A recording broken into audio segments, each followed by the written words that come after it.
Bab 56. Bangkitlah anakku. Iya Bu, jawab Cira. Ibu langsung memeluk Cira anak semata wayangnya. Mereka terisak bersama. Ayah berusaha tegar setelah mendengar cerita dari anaknya. Dan mereka berpelukan bersama. Aku kotor Bu. Aku kotor ayah. Tidak nak, kau sama sekali tidak kotor. Jangan berkata seperti itu. Di mata kami kau tetap anak kami yang baik, yang suci, yang bersih. Kau kesayangan kami, ucap ibu sambil mengusap air mata yang jatuh di pipi Cira.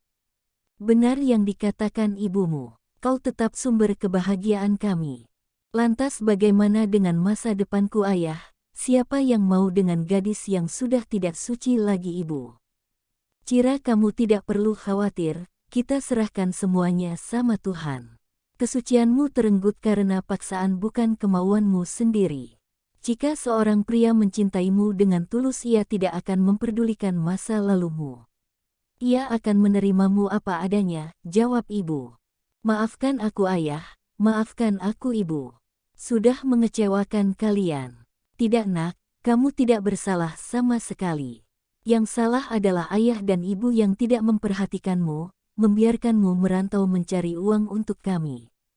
Cira, bagaimana dengan Tuan Arun? Ia berulang kali meminta maaf dan sangat merasa bersalah. Tapi aku masih trauma untuk berdekatan dengannya. Oleh sebab itu aku minta pulang ke Surabaya. Aku butuh waktu untuk menenangkan hati dan pikiranku. Nak, jangan terlalu menyalahkan Tuan Arun.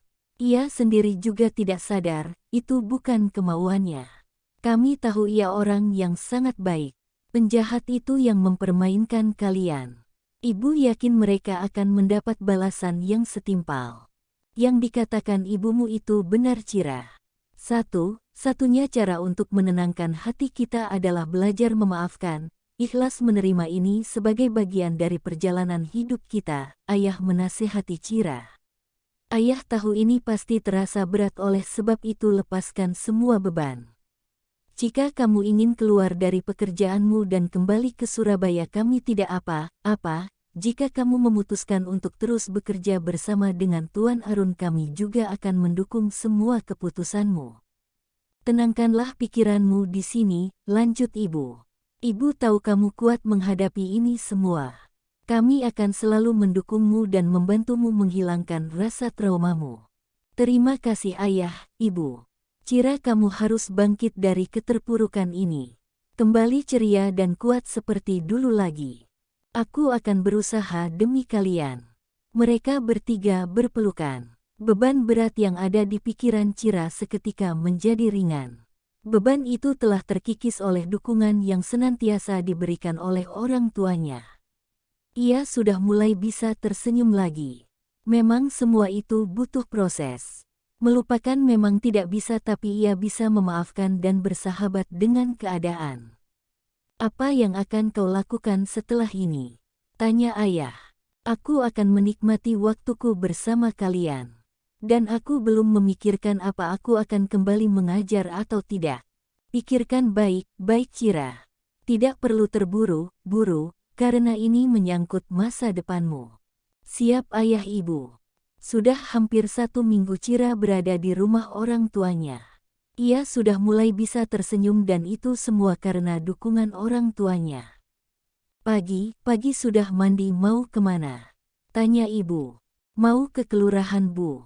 Tumben, mau apa? Itu ada kunjungan orang dari luar negeri, kata Pak Lurah mau studi banding masalah sistem tanam jagung di sini. Jadi aku dimintai tolong sebagai penerjemah. Lah apa enggak kebalik itu? Negara merekan lebih maju. Enggak Bu, kita ini ekspor perkebunannya ke luar negeri bagus loh. Eyalah, ibu enggak tahu. Kita harus bersyukur, karena perkebunan di Indonesia banyak diakui maju oleh negara lain. Ya sudah, kamu berangkat sana.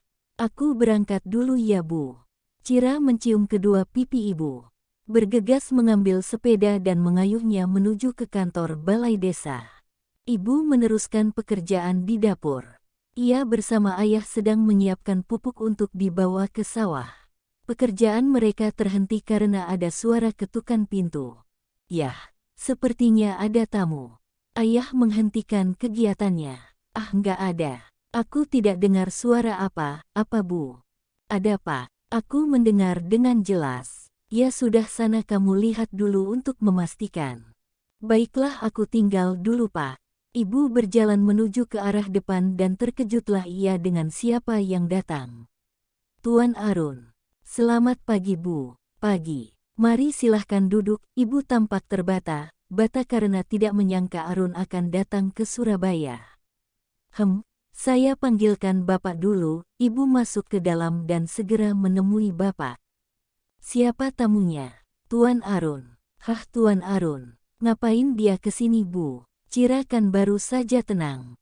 Mana aku tahu, jawab Ibu. Sudah, ayo kita temui dia bersama-sama. Ayah dan Ibu segera keluar menemui Tuan Arun.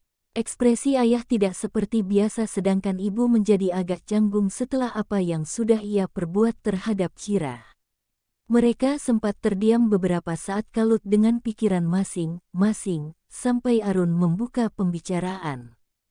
Saya mencari Cira. Dia di kelurahan, jawab ayah. Bisa saya bicara sebentar? Buat apa Tuan? Cira sudah mulai tenang. Bapak dan Ibu tahu tentang kejadian itu. Tahu. Cira sudah cerita. Walaupun itu sepenuhnya bukan kesalahan Tuan, tapi saya sebagai orang tua merasa sedih karena perjalanan hidup anak saya, ayah menjelaskan panjang lebar. Sedangkan Ibu memilih diam, jika ia ikut berbicara yang keluar hanyalah suara tangisan. Saya benar-benar minta maaf Pak, Bu, ucap Arun, tampak kesungguhan dari sorot matanya. Saya sudah lalai menjaga Cira. Ayah menarik napas panjang. Apa yang Tuan Arun inginkan terhadap anak saya? Saat ini ia sedang memulihkan mentalnya. Saya tahu, Cira butuh banyak waktu untuk bisa menerima keadaan ini. Saya hanya ingin melihat keadaannya saja. Terus terang Gio sangat merindukannya. Cira memang kami beri pilihan untuk tetap bekerja pada Tuan atau memilih berhenti. Tapi sampai saat ini ia belum memberikan jawaban. Berhenti? Kenapa? Yah, jika Cira masih merasa trauma dengan Anda maka berhenti dari pekerjaan ini adalah jalan yang terbaik. Apalagi mana tega saya membiarkannya bekerja di tempat yang sudah membahayakannya. Saya berjanji akan menjaganya. Bagaimana Tuan akan menjaganya? Banyak yang harus Tuan perhatikan, pekerja Tuan juga banyak, urusan dan bahkan musuh Tuan juga banyak. Pak, saya berjanji akan ekstra menjaga Cira. Arun berusaha meyakinkan kedua orang tua Cira. Oh ya, bagaimana dengan anak saya? Dia sudah terlanjur dekat. Saya harap Tuan jangan egois. Tuan mementingkan kepentingan anak Tuan, begitupun dengan saya. Apapun akan saya lakukan demi anak saya, ucap ayah. Ibu memegang tangan ayah karena nada ayah yang sudah meninggi. Arun terdiam. Dalam hati ia membenarkan ucapan ayah. Orang tua mana yang tega melihat masa depan anaknya dirusak? Saya akan bertanggung jawab. Bertanggung jawab. Bertanggung jawab bagaimana yang Tuan maksud? Saya akan garis bawah. Tuan sendiri bingung dengan perkataan Tuan sendiri. Tuan Arun, beri Cira sedikit waktu. Dia sendiri yang nanti akan memberi jawaban untuk Tuan. Ibu mulai berbicara. Sekarang lebih baik Tuan pulang. Arun masih terdiam, ia memaklumi perubahan sikap kedua orang tua Cira. Dan akhirnya ia memutuskan untuk pergi. Baiklah Pak, Bu, saya akan pamit pulang. Tolong sampaikan salam dari Gio untuk Cira. Arun beranjak dari tempat duduknya dan pergi keluar. Pak, apa tadi? Kita tidak keterlaluan? Tanya Ibu cemas. Ya tidak tuh Bu. Kita itu membela Cira, jangan sampai dia tersakiti bekerja di sana, jawab ayah. Ayo kita lanjutkan pekerjaan kita. Sebelum pulang Arun pergi ke kelurahan. Ia ingin melihat Cira dan memastikan kalau dia baik-baik saja. Walaupun sejatinya ia merindukan keceriaannya. Ia memutuskan mendatangi balai desa di mana Cira pergi sesuai dengan keterangan dari ayah. Ia melihat banyak orang berkerumunan di sana. Ternyata banyak warga yang ingin bersalaman bahkan berfoto dengan bule-bule. "Permisi, apa Anda yang melihat Cira?" "Oh Cira, tadi si ada," jawab wanita itu sambil celingukan mencari Cira. Masnya ini bule juga ya? Minta foto dong." "Bukan, saya orang sini saja." "Oh ganteng sih. Kalau begitu saya permisi." Mas, coba tanya bapak itu, tadi Cira berdiri sebelahan sama dia." "Terima kasih." Arun pergi mendekati pria itu. "Maaf, apa Anda tahu di mana Cira?" "Cira? Oh ya, ya, tadi dia sudah pulang, katanya mau ke sungai." "Terima kasih." Arun pergi meninggalkan kerumunan warga itu dan pergi ke sungai. Antara balai desa dengan sungai lumayan dekat, hanya sekitar 15 menit kalau naik kendaraan. Tak berapa lama Arun sampai di sana, ia melihat sepeda yang biasa Cira bawa terparkir di sana dan juga ada sebuah sepeda motor entah milik siapa. Arun turun dari mobil dan menutup pintunya dengan hati-hati.